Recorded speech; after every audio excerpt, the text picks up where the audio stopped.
उसी गांव में एक आम रहता था। पहले वो बहुत ही अमीर था।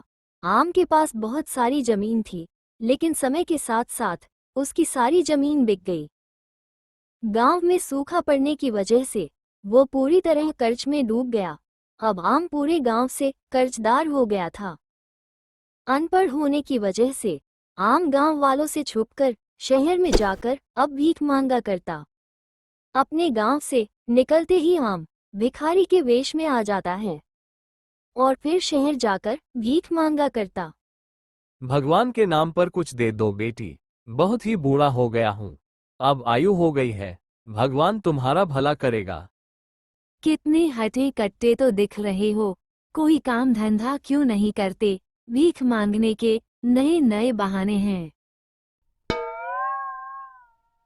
अगर तुम्हारे पास पैसे हैं तो दे दो, फालतू का ज्ञान मत दो, मुझे और भी जगह जाकर भीख मांगना है।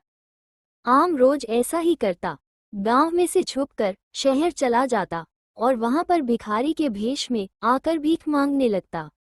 आम गांव से शहर आकर सड़कों और गलियों और तरह तरह की जगह पर जाकर भीख मांगा करता और फिर गांव जाते समय अच्छे से तैयार होकर फिर गांव आता।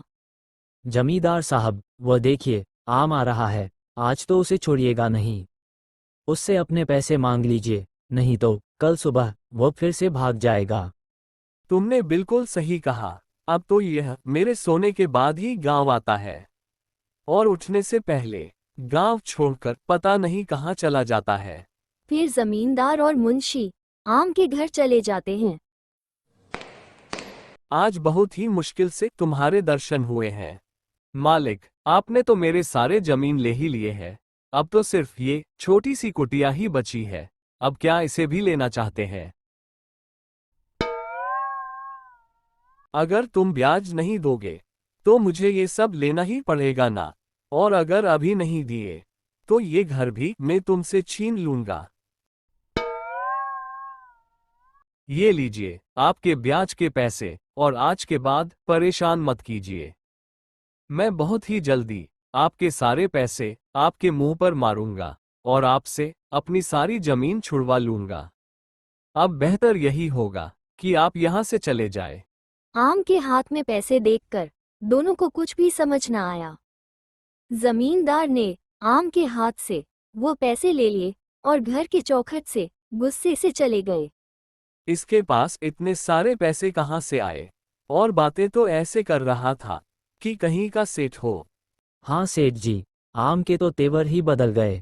मुझे तो ऐसा लग रहा है कि आम बहुत ही जल्दी आपसे सारे खेत छुड़वा लेगा। आम रोज सुबह अच्छे से तैयार होकर गांव से शहर की तरफ चला जाता और शहर जाकर भिखारी के भेष में आकर लोगों से भीख मांगने लगता। एक दिन सेठ जी अपनी पत्नी को शहर में समंदर दिखाने के लिए ले गया। वहां पर जब जमींदार अपनी पत्नी के साथ शहर घूम ही रहे थे कि तभी उसकी नजर आम पर पड़ी।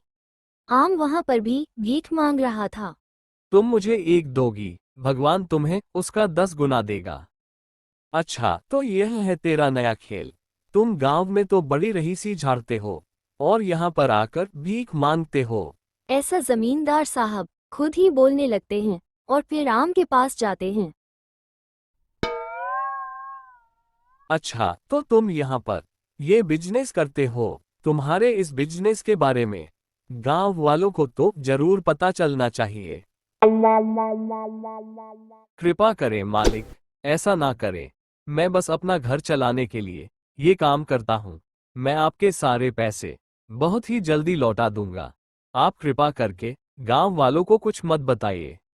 मैंने सारे पैसे जमा कर लिए हैं, मैं बस आपको देने ही वाला था। आप बस गांव वालों को कुछ मत बताइए। अब रोने धोने से कुछ नहीं होगा। तुमने मुझे कहा था ना, घर से निकल जाओ। अब तो मैं तुम्हें मजा चखा कर ही रहूंगा। तुमने उस दिन मेरी बेइज्जती की थी, अब मैं तुम्हारी बेइज्जती करूंगा। अब तुम बस एक बार गांव आकर देखो, तुम्हारा जीना दुश्वार कर दूंगा। और फिर उस जमींदार ने पूरे गांव वालों को ये बात बता दी कि आम शहर जाकर लोगों से भीख मांगता है। अब आम अपने गांव में जहां कहीं भी जाता, लोग आम को भिखारी कहकर उसका मजाक उड़ाते।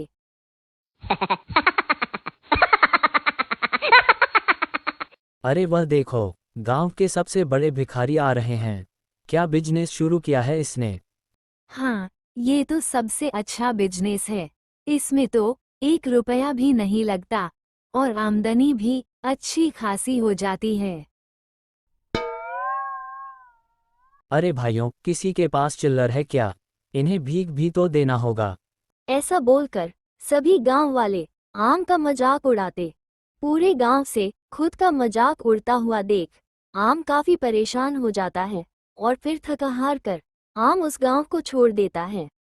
वो जमींदार मेरा जमीन ले लिया, मेरा घर ले लिया, मेरा सब कुछ खत्म हो गया है। इतना मेहनत करने के बाद भी आज मैं अकेला ही हूँ और मेरे पास कुछ नहीं। इस जीवन में रोने से अच्छा है कि मैं अपना ये जीवन ही त्याग दूं। आम ऊंचे पहाड़ पर चढ़कर जोर जोर से चिल्लाने लगा। वहीं पर पास में एक तपस्वी तपस्या कर रहे थे। हे भगवान, मैं आ रहा हूँ आपके पास। मुझे आपके बनाए हुए इस दुनिया में नहीं रहना। ऐसा जोर जोर से चिल्लाने लगता है।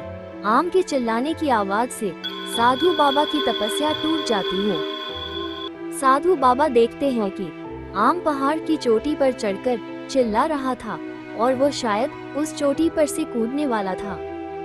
ये देखकर साधु बाबा अपनी चमत्कारी शक्ति से उस आम को अपने पास बुला लेता है। बालक, तुम यहाँ पर क्यों आए हो और मरना क्यों चाहते हो? क्या बताऊं बाबा, मेरी जिंदगी जानवरों से भी खराब है। अब मैं जीना नहीं चाहता। और फिर आम अपनी सारी परेशानी उस साधु बाबा को बताता है।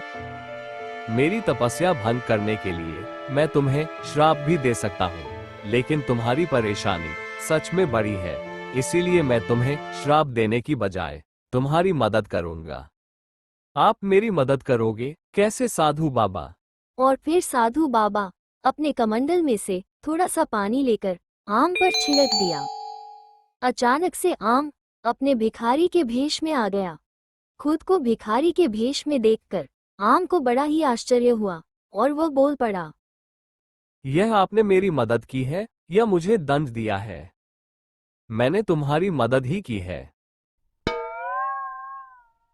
मैंने तुम्हें आशीर्वाद ही दिया है। इस भेष में तुम जिससे भी कुछ भीख मांगोगे वो तुम्हें उसका 10 गुना मिलेगा। लेकिन सिर्फ इस भेष में ही तुम्हें जो भिक्षा मिलेगी वही 10 गुना होगा, और इसकी शुरुआत मैं खुद करता हूँ। आप क्या करने वाले हैं बाबा जी? मैं ये तुम्हें कुछ पैसे भिक्षा में दे रहा हूँ। बहुत ही कम लोग होते हैं जिन्हें साधु भिक्षा देते हैं। मैं ये तुम्हें आशीर्वाद के तौर पर दे रहा हूँ। मैं इसे सपना समझूं या फिर क्या समझूं? क्या ऐसा सच में होता है? मैंने तो ये सब आज तक सिर्फ कहानियां में ही सुना था कि सच में कोई साधु बाबा होते हैं जो लोगों की मदद करते हैं। आज तक मुझे जो भी साधु मिले हैं वो सब मुझे ठग कर ही गए हैं। ये सब मेरे साथ क्या हो रहा है? मुझे तो कुछ भी समझ में नहीं आ रहा। जैसे ही साधु बाबा ने आम को कुछ पैसे दिए, वो पैसे आम के हाथ में आते ही सच में 10 गुना हो गए। ये सब देखकर आम की आंखें फटी की फटी रह गई। अब आम जिससे भी भिक्षा मांगता, वो भिक्षा आम के हाथ में आते ही सच में उसका 10 गुना हो जाता। देखते ही देखते आम के पास बहुत सारा पैसा आ जाता है। अब वो गांव के बाहर एक बड़ा सा घर बनवाने लगता है। ठेकेदार साहब, मेरा घर सबसे शानदार और बहुत ही बड़ा बनाना। मैं अपने गांव वालों को सबक सिखा कर ही रहूंगा कि उसने मेरे साथ ठीक नहीं किया। ये घर जल्दी से जल्दी बनवा दीजिए। मुझे जल्दी से अपने गांव वालों को दावत भी देनी है। पहले तो आप सड़कों पर जाकर लोगों से भीख मांगा करते थे। अचानक से आपके पास इतने सारे पैसे कहाँ से आ गए? समय समय की बात है, हर किसी का समय जरूर आता है। तुम सिर्फ एक अच्छा सा घर बना दो, बाकी का मैं देख लूंगा। और फिर आम एक अच्छा सा घर बनवाने लगता है। अब आम अपनी बेइज्जती का बदला लेना चाहता था, लेकिन आम इतना अमीर बनने के बाद भी वो अभी भी भीख ही मांगा करता, और वो भिक्षा साधु की कृपा से 10 गुना ज्यादा हो जाता।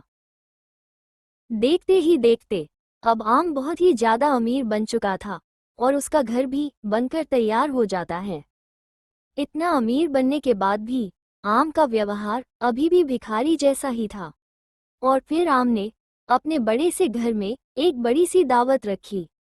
आम ने उस दावत में मुंशी, जमींदार साहब और गांव के सभी लोगों को बुलाया, लेकिन उसने अपना नाम दावत में छुपा लिया और सभी गांव वालों को दावत में बुलाने का न्योता दिया। सुनो सुनो, हमारे गांव के पास में जो बड़ा सा घर बना है, उस घर के मालिक ने पूरे गांव वालों को न्योता दिया है, आप सभी उसे दावत में आकर आनंद उठाएं। जमींदार साहब, मैंने उस महल को बाहर से देखा है, सच में बहुत ही बड़ा और सुंदर है। हमें वहां पर चलना चाहिए, वहां पर जाकर हमें बहुत ही फायदा हो सकता है। अच्छा, तब तो हमें जरूर चलना चाहिए। सभी गांव वाले दावत के नाम पर बहुत ही खुश हो जाते हैं। सभी गांव वाले दावत पर खाना खाने के लिए चले जाते हैं। उस दावत में आम अपने भिखारी के भेष में ही होता है।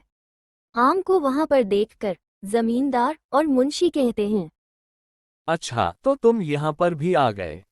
घर बसा नहीं कि मांगने वाले आ गए। मांगने दीजिए सेठ जी, यहाँ पर तो इसे अच्छा खासा पैसा मिलेगा। ऐसा बोलकर सेठ जी और मुंशी आम का मजाक उड़ाते हैं। आम का मजाक उड़ाते हुए देख वहां पर ठेकेदार आ जाता है और फिर ठेकेदार मुंशी और सेठ जी से कहते हैं, तुम दोनों जिसका मजाक उड़ा रहे हो ना, उसी ने यह बड़ी दावत रखी है और यह महल इनका ही है। क्या बकवास कर रहे हो ठेकेदार? तुम होश में तो हो? मैं सच बोल रहा हूँ, ये महल मैंने ही बनाया है, ये महल इनका ही है। लेकिन ये कैसे हो सकता है? ये तो भीख मांगता है, और भिखारी के पास इतना बड़ा महल कहाँ से आएगा? तो फिर आम कहता है, मैं तो बस हालात से मजबूर होकर भीख मांगता हूँ, लेकिन आप सब ने तो मेरी बेइज्जती करने में कोई कसर नहीं छोड़ी। मैं तो मजबूरी में भीख मांगता हूँ, लेकिन आप सब अपने कर्मों से भीख मांग रहे हैं। सब कुछ होने के बाद भी आपके पास कुछ भी नहीं है। मेरे पास कुछ ना होकर भी अब सब कुछ है। आम की बात सुनकर सेठ जी और मुंशी बहुत ही उदास हो गए और साथ ही सभी गांव वाले भी शर्मिंदा हो गए और फिर आम से माफी मांगने लगे। आम के पास इतना पैसा होने के बाद भी आम शहर जाकर लोगों से भीख मांगता।